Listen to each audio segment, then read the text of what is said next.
देखो भैया, कल तक हम लोगों ने सीख लिया था सेंटर ऑफ मास तक। सेंटर ऑफ मास में भी हम लोगों ने सीख लिया था कि सेंटर ऑफ मास वो जगह होती है जहाँ पे पूरी बॉडी का मास एक्ट करता है, जहाँ पर पूरी बॉडी का मास एक्ट करता है उसको हम सेंटर ऑफ मास कहते हैं। ठीक है भैया, क्या कहते हैं उसको? सेंटर ऑफ मास। सही है। आज हम लोग जो कल देख रहे थे उस चीज को कि अगर कोई बॉडी है और ये बॉडी का सेंटर ऑफ मास है, अगर बॉडी ऐसे मूव कर रही थी तो उसका सेंटर ऑफ मास भी मूव कर रहा था। इसका मतलब सेंटर ऑफ मास के अंदर उसकी वेलोसिटी है, सेंटर ऑफ मास के उसके अंदर एक्सेलरेशन है, सेंटर ऑफ मास का मोमेंटम है। लड़के खा के आए बस, बढ़िया, गुड यार, थैंक यू। तो इसका मतलब सेंटर ऑफ मास के अंदर बहुत कुछ है। सही है।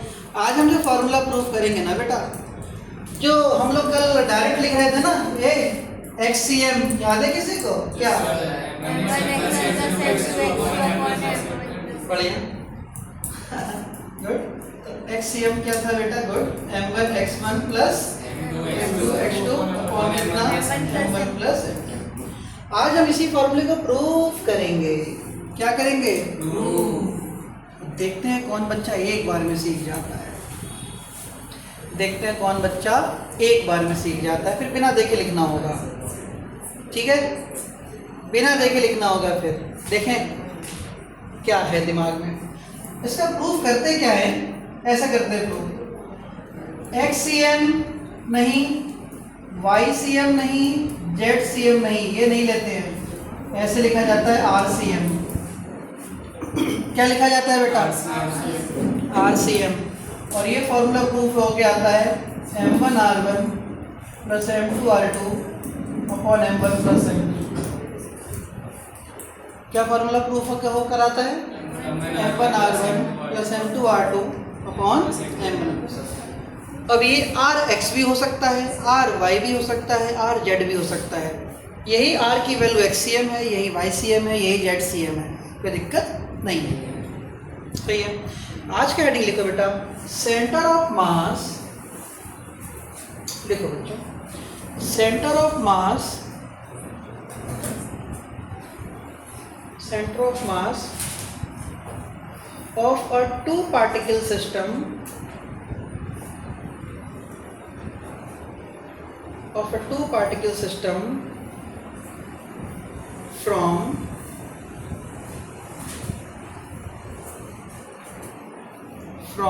ये इधर देखो ऐसे,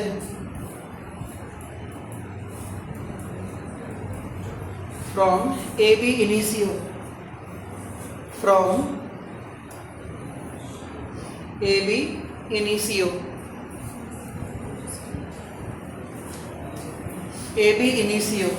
अब ये जो इनिशियो वर्ड है ना, ये ग्रीक से लिया गया है। इनिशियो का मतलब होता है इनिशियलाइजेशन। इनिशियो क्या? इनिशियलाइजेशन। AB से शुरुआत करनी है, मतलब AB मेथड से प्रूव कीजिए। चलो देखते हैं, शुरू करें। शुरू यार, परमिशन है? चलो शुरू। मान लो यहाँ पे हमारे पास ये x एक्सिस है और ये y एक्सिस है। कौन सी एक्सिस है? x एक्सिस और y एक्सिस। सही है। x एक्सिस है और y एक्सिस है। ठीक। अब सोच के देखो, मैंने क्या किया, यहाँ पे दो पार्टिकल ले लिए, x एक्सिस, y एक्सिस, और मैंने यहाँ दो पार्टिकल ले लिए, पहला पार्टिकल और दूसरा पार्टिकल। ठीक है। कितने पार्टिकल ले लिए? दो, पहला और दूसरा। अच्छा जी, पहले पार्टिकल का मास m1 है, दूसरे पार्टिकल का मास m2 है। पहला पार्टिकल P पॉइंट पर रखा है, दूसरा पार्टिकल Q क्यू पॉइंट पर रखा है। कहाँ रखा है? क्यू पॉइंट पर रखा है। पहले पार्टिकल से लेकर दूसरे पार्टिकल तक के बीच की दूरी ये है, होगी कोई दूरी। पहले पार्टिकल से लेकर ओरिजिन की जो दूरी है वो है r1 वेक्टर। क्या है? दूसरे पार्टिकल से लेकर ओरिजिन तक की जो दूरी है वो है r2 वेक्टर। कितनी है? r2 वेक्टर है। सारी बात समझ में सही है? तो कुल मिलाकर क्या है, हमने क्या किया, यहाँ पे x एक्सिस ले लिया, यहाँ y एक्सिस ले लिया, दो पार्टिकल ले लिए m1 और m2 मास का। पार्टिकल का नाम है बेटा p और q। p वाले की दूरी o से कितना r1, q वाले की दूरी r2 वेक्टर। मान लिया इन्हीं के बीच में कहीं यहाँ पे इनका सेंटर ऑफ मास है c। क्या मास है? Centre of mass c। और उस सेंटर ऑफ मास की ओरिजिन से दूरी जो है, इस सेंटर ऑफ मास की जो ओरिजिन से दूरी है ये है RCM। क्या है? RCM। नहीं है दिमाग में याद होता है कि नहीं याद होता है? तो सेंटर ऑफ मास से लेकर ओरिजिन की दूरी क्या है? RCM। शुरू करते हैं। मान लो M1 वाली बॉडी पर एक फोर्स लगा F12। क्या फोर्स लगा? M1 वाली बॉडी पर एक फोर्स लगा बेटा, कितना? M12। 1 पर 2 की वजह से फोर्स ऑन 1 ड्यू टू 2। 2 वाले पर भी 1 ने फोर्स लगाया, कितना है? F21। क्या पढ़ेंगे इसको? फोर्स ऑन 2 बाय 1, ये फोर्स ऑन 1 बाय 2, ये फोर्स ऑन 2 बाय 1, ये फोर्स ऑन 1 बाय 2। समझ गया तुम इतना?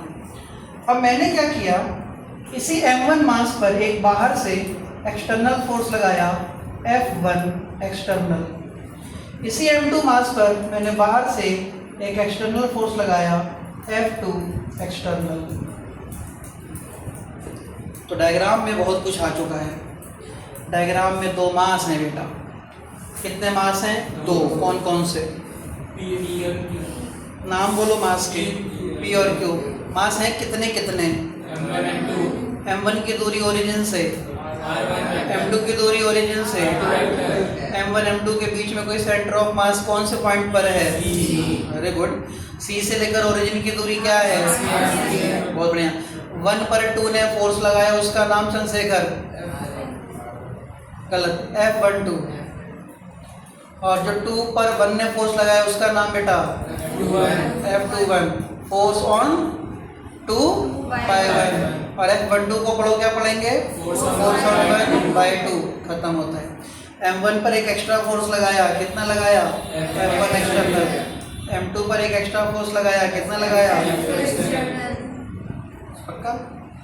एक फॉर्मूला हम लोग जानते हैं बेटा, देखें कौन कौन जानता है। वेलोसिटी का फॉर्मूला होता है dx अपॉन dt। वेलोसिटी का फॉर्मूला होता है dx अपॉन dt। लेकिन आज हम तुमसे कहें पहले वाले मास की वेलोसिटी है v1, कितनी? तो d x की जगह क्या लिखोगे? r1 अपॉन कितना? dt। दूसरे वाले मास की वेलोसिटी क्या लिखेंगे? dr2 upon dt। नहीं आई क्या? इसी तरीके से एक्सेलरेशन का फॉर्मूला क्या होता है? dv upon dt। एक्सेलरेशन का फॉर्मूला क्या होता है? अगर पहले वाले मास का एक्सेलरेशन तो a1, v की जगह v1 equal to d upon dt। और v1 की वैल्यू कितनी है? dr1 upon dt। तो बताओ पहले वाले की एक्सेलरेशन कितनी आ गई? d2 r1 upon dt square. नहीं आई क्या? नहीं आई क्या?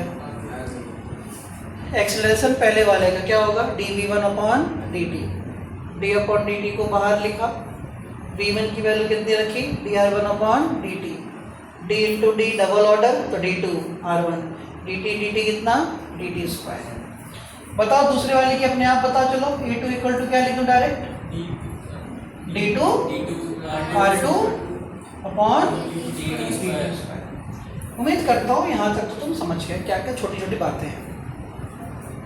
हम लोगों को प्रूफ क्या करना है, हम लोगों को प्रूफ करना है RCM equal to M1 R1 plus M2 R2 upon M1 plus M। ये अपने लोगों को आज प्रूफ करना है। M1 R1 plus M2 R2 upon M1 plus, ठीक है पक्का। चलो देखते हैं हम क्या सिखा पाते हैं और तुम क्या सीख पाते हो। शुरू करते हैं। देखो बेटा अब एक बात सुनो, पहली वाली बॉडी पर टोटल फोर्स कितना लग रहा है? P1 external plus P2 total force on M1 बोलो बोलो। F1 external plus F21 F1 external plus F12 F12 plus F1 external. नई बात समझ में आई? नहीं आई तो इसको लिखने का तरीका देखना बेटा।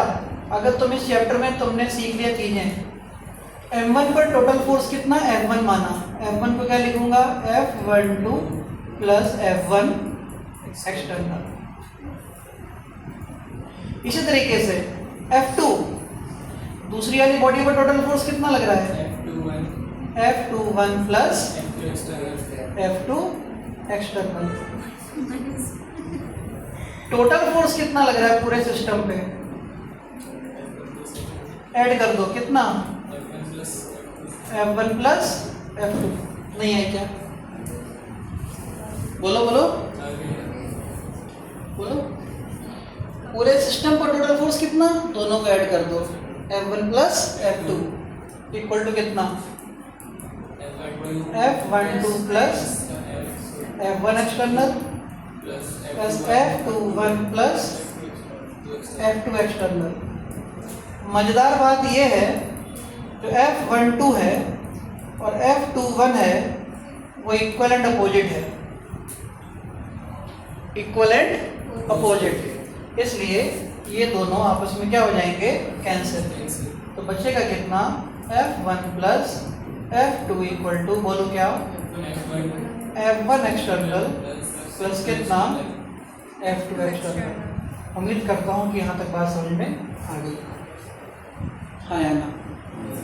यहाँ तक बात समझ में तुमको आ गई? सही है। चलो अब आगे देखते हैं भैया। अब मैं तुमसे एक बात कहूँ, जो F1 एक्सटर्नल है F इक्वल टू फार्मूला क्या होता है तुम बताओ? F इक्वल टू फार्मूला क्या होता है? M होता है। जल्दी जल्दी आओ जल्दी आओ।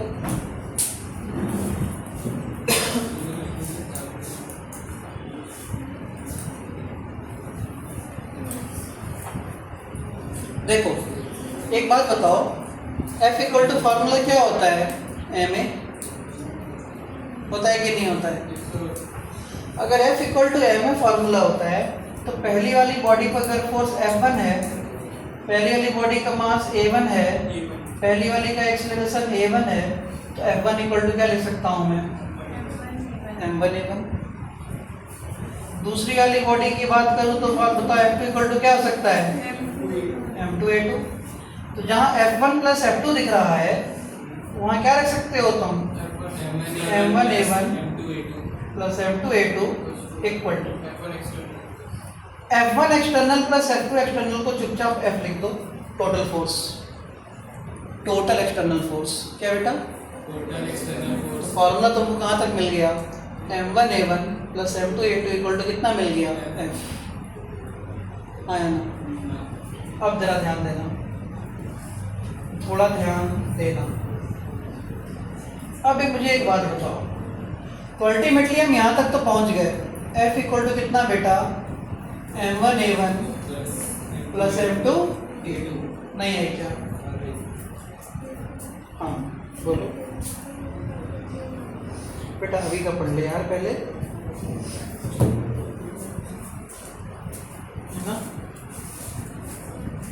शादी की कार्ड छपी है, बच्चे का एडमिशन कौन से कॉलेज में कराना है वो कैसे बता दूँ अभी? देखो सर क्या बोल रहे हो? ऑनलाइन वो पूछ रहा है कुछ मुझसे। शादी का कार्ड? अरे देवांश है, देवांश, वो मुझसे ऐसी कठिन कठिन क्वेश्चन पूछता रहता है। देखो वो मुझसे पूछ रहा है कि सर रिवीजन कब से कराओगे? मैं उससे कह रहा हूँ बेटा जो अभी पढ़ रहा है पहले वो अच्छे से पढ़ लो।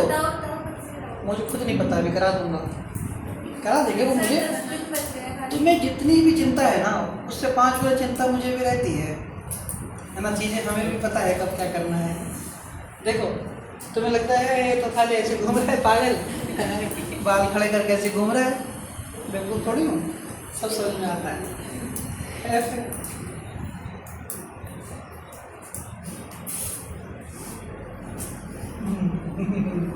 देखो तो F इक्वल टू कितना, M1 A1 प्लस कितना बेटा, M2 A2।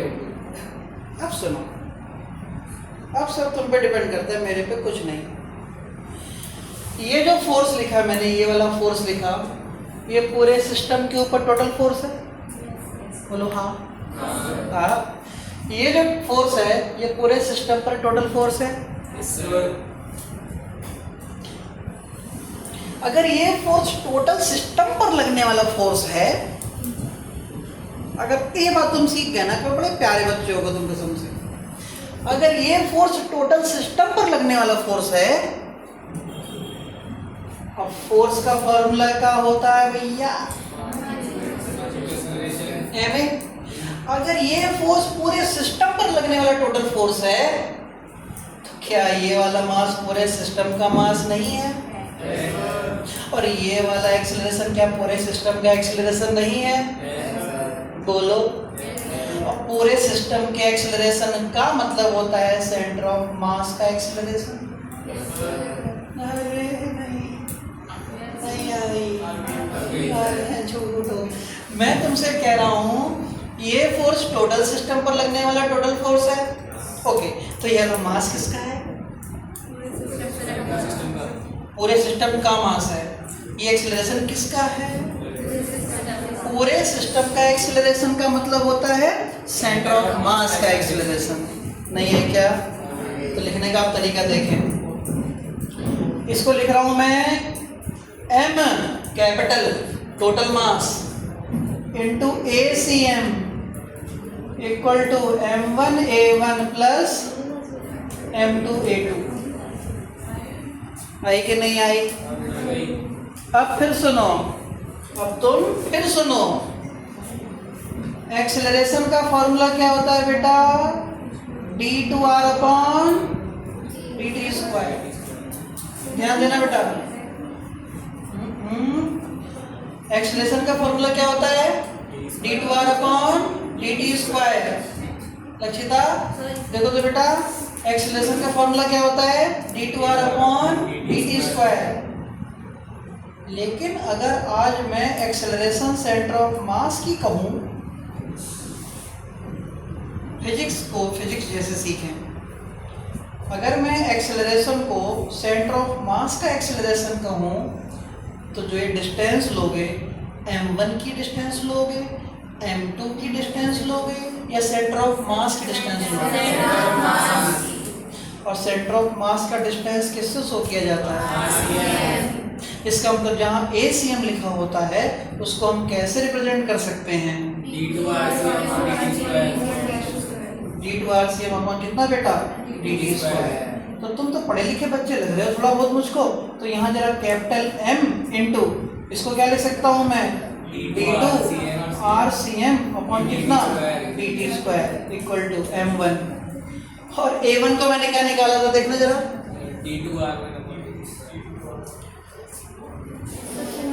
A1 को क्या निकाला था मैंने? d2r1 upon dt square. देखो ध्यान से, d2r1 अपॉन कितना? dt square plus M2। A2 को क्या निकाला था मैंने? d2r2 upon dt square.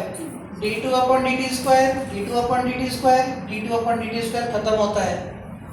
बचा क्या देखना जरा, MRCM इक्वल टू क्या बचा बोलो, m1 r1 plus m2 r2। और कैपिटल M कितनों का मास है? अरे वाह, कैपिटल M में कौन कौन है? m1 प्लस m2 कितना बेटा, RCM equal to m1 r1 plus m2 r2। तो RCM कितना आएगा बोलो, m1 r1 plus m2 r2 upon कितना बेटा, m1 प्लस m2। यही फॉर्मूला होता है सेंटर ऑफ मास निकालने का तरीका बाय AB इनिशियो मेथड। कौन सा मेथड? AB initio. क्या नाम है टॉपिक का? AB initio. सेंटर ऑफ मास निकालने का तरीका कौन सा मेथड? AB initio. ये मेथड से नहीं आई, बहुत इंपॉर्टेंट है बेटा यार। सर एक बार फिर से। तो मैं बाकी लोग लिखो, मैं इसको बताता हूँ। लिख लिया? लिखो, लिखोगे जरूर, ये नहीं कि लिख ही नहीं रहे दूसरा।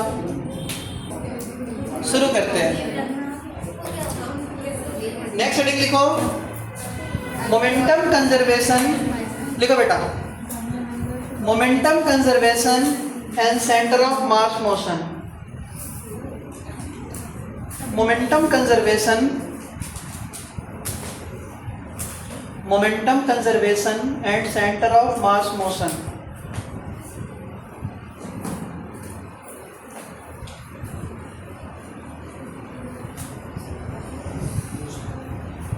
इसका सब हेडिंग लिखो, सेंटर ऑफ मास मोशन। और इसका हेडिंग है, सब हेडिंग लिखो, इसका सब हेडिंग लिखो, velocity of centre of mass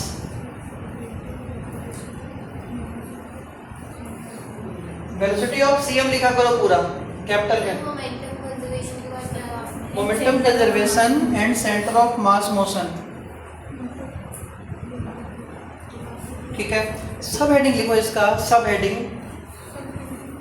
लिखो, velocity of centre of mass, velocity of center of mass is constant, is constant in the absence of external force.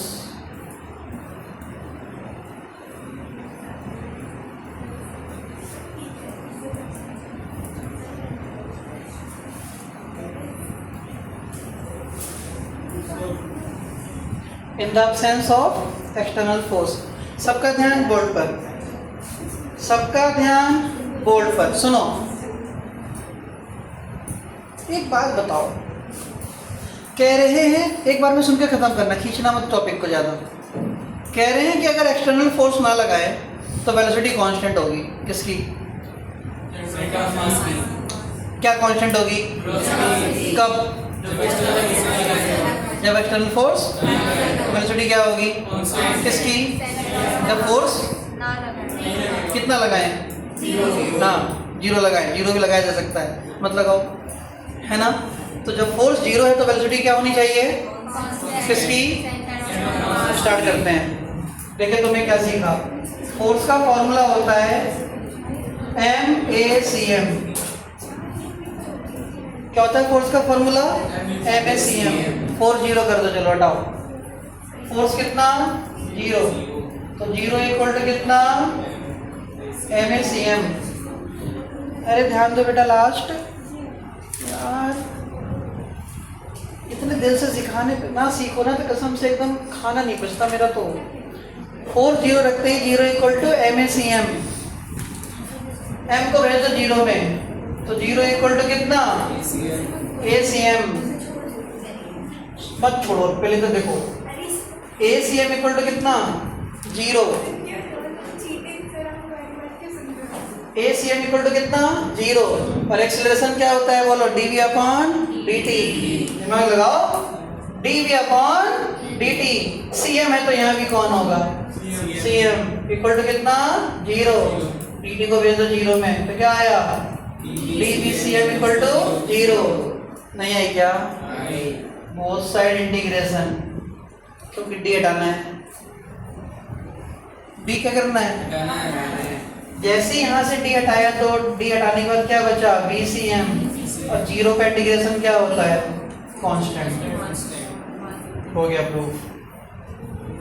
Zero का इंटीग्रेशन क्या होता है, कांस्टेंट। नहीं है क्या? तो जब फोर्स जीरो लगाया तुमने तो वेलोसिटी कितनी आई, कांस्टेंट। आई कि नहीं आई यार? पक्का? When force is zero, then the center of mass velocity will be constant. छापो।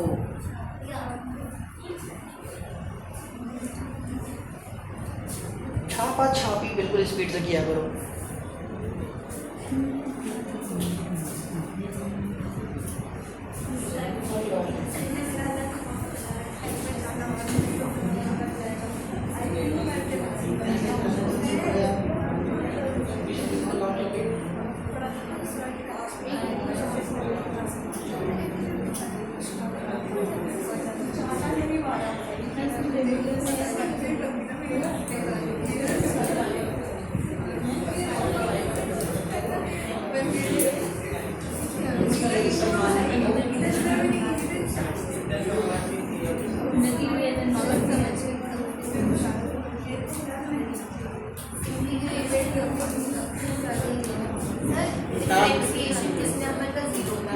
क्या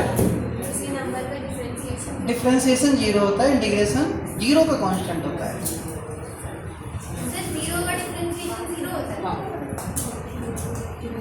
जीरो का डिफरेंशिएशन जीरो, लेकिन जीरो का इंटीग्रेशन कांस्टेंट होता है। इंटीग्रेशन कांस्टेंट होगा, कोई कांस्टेंट बता दूं? हेडिंग लिखो, सब हेडिंग नंबर 2, सब हेडिंग नंबर 2 लिखो, मोमेंटम कंजर्वेशन, मोमेंटम कंजर्वेशन, बस मोमेंटम कंजर्वेशन।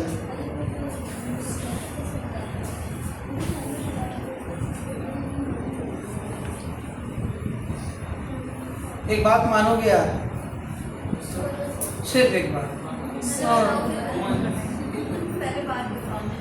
नहीं, अच्छा ये भी बताना पड़े कि हम बात तुम्हारी तब मानेंगे जब पहले तुम बात बताओगे।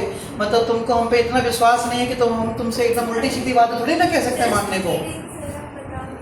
ये थोड़ी कहते हैं कि बेटा ऊपर जाओ, बिल्कुल टॉप पे चौथे मंजिल पे कूद जाओ, ये तो मनवाएंगे तुमसे।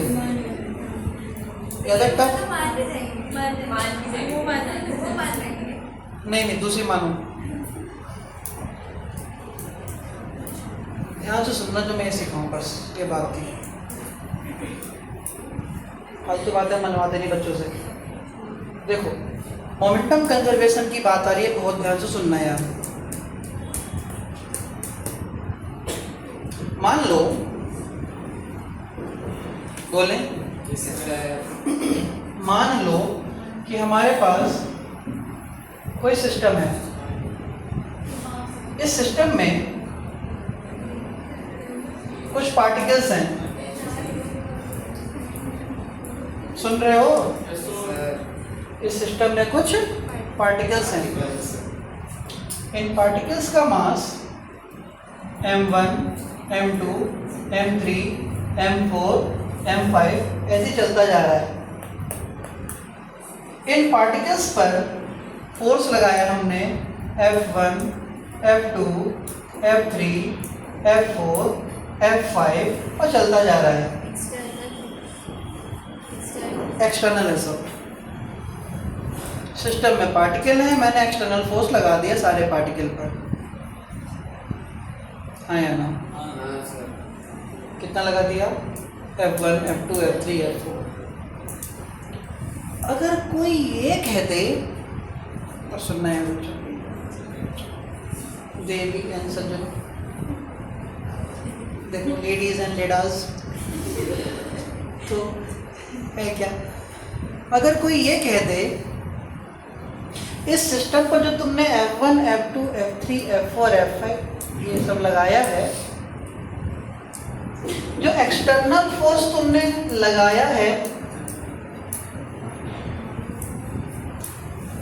जो एक्सटर्नल फोर्स तुमने लगाया है, अगर वो जीरो हो जाए, इतने सारे एक्सटर्नल फोर्स जो तुमने लगाए हैं बस उनका सम 0 हो जाए, क्या हो जाए उनका सम 0 हो जाए तो मोमेंटम कांस्टेंट हो जाएगा।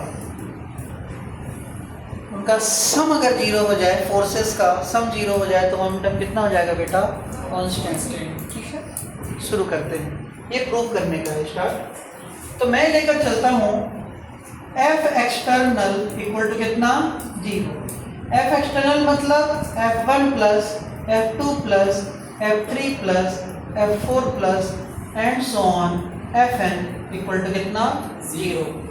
यस और नो? नहीं आई? नहीं आई? ओके, ना आ गई तो सुनो फिर आगे। फोर्स F1 को क्या ले सकता हूँ मैं? M1A1 plus M2A2 plus M3A3 and so on क्या बेटा? MNAN इक्वल टू कितना? 0। नहीं आई क्या? A1 को लिख सकता हूँ dV1/dt प्लस M2A2 को क्या ले सकता हूँ? dV2/dt plus M3 dV3/dt plus and so on Mn dVn/dt equal to कितना बेटा? 0। नहीं आई क्या? Now d/dt whole times common, अंदर क्या बचा बोलो कोई? M1V1 plus M2V2 plus M3V3 plus and so on, बोलो ना, MnVn इक्वल टू कितना? 0। नहीं आई क्या? ये dt को 0 में भेज दो तो कितना आया? d कितना बेटा? M1V1 plus M2V2 plus M3V3 plus and so on, बोलो ना, MnVn इक्वल टू कितना? 0। नहीं आई क्या? d मास इंटू वेलोसिटी क्या होता है? मोमेंटम। P1 प्लस, बोलो ना, P2 plus P3 plus and so on Pn equal to कितना? 0। नहीं आई क्या? तो इतने सारे मोमेंटम हैं तो मैं लिख दूं d, क्या लिख दूं? PCM इक्वल टू कितना? 0। PCM क्या मतलब? मोमेंटम ऑफ सेंटर ऑफ मास। नहीं आई? ओके ओके, सब पे वेक्टर लगाओ, वेक्टर, ये वेक्टर लग गया सब पे, सही है। अब दोनों तरफ क्या ले लूं मैं? इंटीग्रेशन, d हट गया, खाली क्या बचा? PCM, और 0 का इंटीग्रेशन क्या होता है? कांस्टेंट। मोमेंटम क्या आ गया? कांस्टेंट। नहीं है इसमें पक्का? मोमेंटम कांस्टेंट होता है इस मेथड से। ठीक, बिना देखे लिखो, कोशिश करनी चाहिए कि देखो, हेडिंग लिखो बेटा आगे, नहीं क्वेश्चन लिखो, not heading, numerical. Find the position of center of mass of the given system. Find answer है देखो, find center of mass of the given system। भैया हम तो भैया एरोप्लेन में बैठ के उड़ते ना है डर के मारे। एक ही 2 बार बैठा हूँ मैं, एक बार मुंबई से गोरखपुर जा रहे थे, एक बार चेन्नई से अहमदाबाद। अरे जो तमाशा दिमाग में, मैं तो हनुमान जी ने भी हनुमान चालीसा उतनी बार नहीं सुनी होगी जितनी बार मैंने फ्लाइट में पढ़ दी थी दिमाग। और मेरे से डरपोक पे मेरे बगल वाला बैठे थे, वो जैसे ही वहाँ पे होता है ना, एयर बैग आता है सामने, अचानक से वो पायलट अचानक से कम 10 किलोमीटर नीचे ऐसे ले जाता है एयर बैग से बचने के लिए। ऐसे एकदम सांस ऊपर के ऊपर, फेफड़े फूल के बाहर, अजीब हो जाता है यार। और वो पकड़ ले मुझे एकदम ऐसे करके, मैंने कहा यार अपनी बीवी को पकड़ो ना यार, तुम मुझे क्यों पकड़ रहे हो? वाइफ के साथ आए थे, पकड़ मुझे रहे दूसरे बगल में बैठो, मतलब उनकी बीवी उधर बैठी है, अरे मैं इधर 3 की सीट में, मैं यहाँ पे था, वो यहाँ, उनकी बीवी यहाँ बैठी थी, मैं विंडो की तरफ था, रात का समय दूसरा, एक तो वैसे ही कुछ दिख नहीं रहा बाहर और अंदर थोड़ी बहुत लाइट थी। अब जैसे एयर बैग सामने आए वो नीचे अचानक से 10 किलोमीटर नीचे जाता है एकदम धप से। ऐसे एयर बैग सामने से आ रहा है, ऐसे एयर बैग तो जो फ्लाइट होती है वो अचानक से नीचे जाती है ऐसे करके कई किलोमीटर 1 सेकंड में। उसकी स्पीड है 1200-1500 किलोमीटर पर घंटा। 2 सेकंड में भी जाने कितने किलोमीटर नीचे जाएगी। अब जैसे ही जाए तो पूरा 90% मेरे ही ऊपर आ जा रहे थे ये डर के मारे। मुझे पकड़े पड़े, पता नहीं क्या पकड़ ले रहे हैं सब।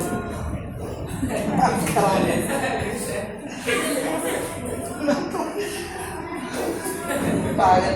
उनकी वाइफ बगल में बैठी, उनको पकड़ो। इतना डर लग रहा है तो हमसे क्या डर दूर हो रहा है तुम्हारा। ऐसे ऐसे बदतमीज हैं।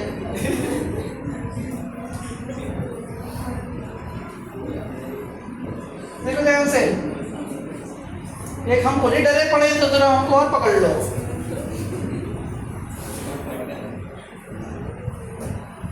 देखो बेटा,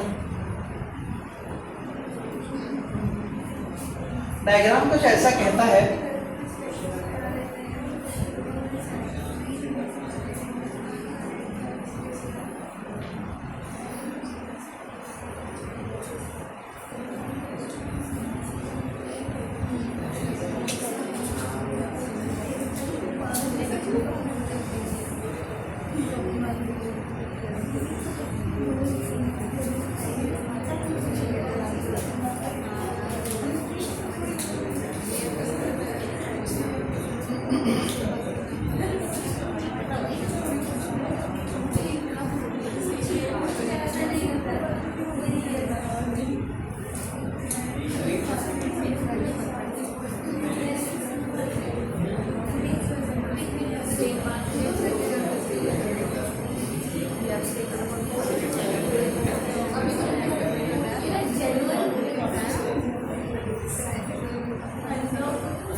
ये डायग्राम में बनाओ बेटा।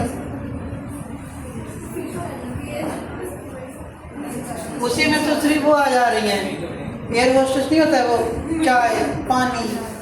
अरे यहाँ जान आफत में पड़ी हुई है, तुमको चाय पानी की पड़ी बेगम, दिक्कत हो जाएगी उसमें। अरे यार मैंने उनको साफ मना कर दिया, मैंने कहा no need to ask anything to me, कोई ज़रूरत नहीं मुझसे कुछ, मैं भूखे बैठ जाऊँगा मुझसे खा। कह रही आपने पे कर रखा है उसका। अरे भैया ने करवा दिया था मेरा रिजर्वेशन, उसमें टिकट है ना, उन्होंने पे कर दिया था जिसका खाने पीने का। मैंने कहा पे किया है लेकिन खाऊंगा नहीं, डर लग रहा था। अरे यहाँ उतार तो जमीन पे पैर पड़ जाए बस, हवा में अटके पड़े हैं।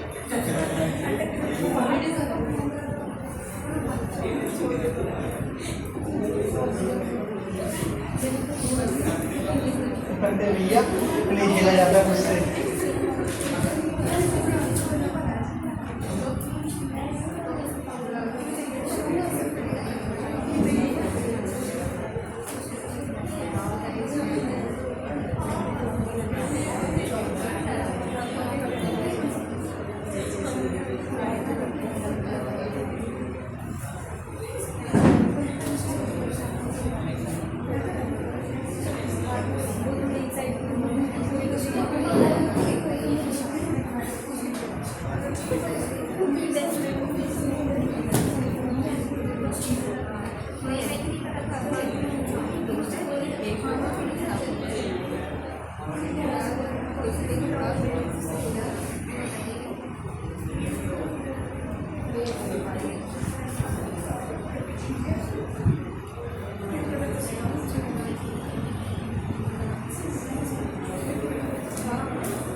चलो बेटा देखो ध्यान से,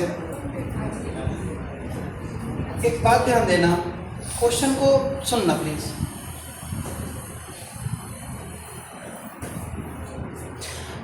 ये पूरा सिस्टम दिया हुआ है, इस सिस्टम में 3 ब्लॉक है मेरे पास। लकड़ी के 3 ब्लॉक हैं। ये पहला स्क्वायर ब्लॉक, ये दूसरा स्क्वायर ब्लॉक और ये तीसरा स्क्वायर ब्लॉक। थोड़ा ध्यान देना बेटा, कितने स्क्वायर ब्लॉक हैं? 3। कहते हैं इस सिस्टम का सेंटर ऑफ मास बताइए कहाँ है। इन्होंने कुछ कोऑर्डिनेट्स दे दिए 0 0 2 0 2 1 1 1 1 2 0 2। सही है, सही है।